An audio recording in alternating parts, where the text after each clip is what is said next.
Hi po, ako nga po pala si Lloyd, ang DTF operator dito sa Taytay branch. Last week po, ginamit po ito ng 7 araw na may total na 235 meters na naran. Ito po yung capping na may 90% good condition pa po.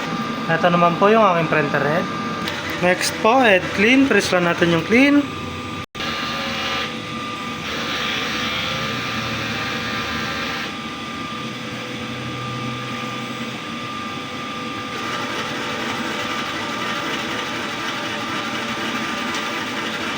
After head clean po, punasan natin yung wiper.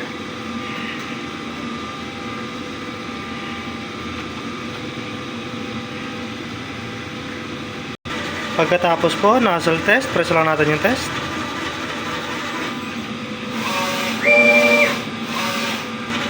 Nozzle test po. Ink system, nasa tama lang yung level. Waste tank, kakatapon lang po. AVR. Dito naman po nakalagay ang aking mga stock. Ito po yung para sa unused. Dito naman po yung powder tsaka cleaning solution. At ito naman po yung DTF film. Daily output record updated po. Physical inventory updated din po. Consumable withdrawal updated din po. Yan lang po, marami pong salamat.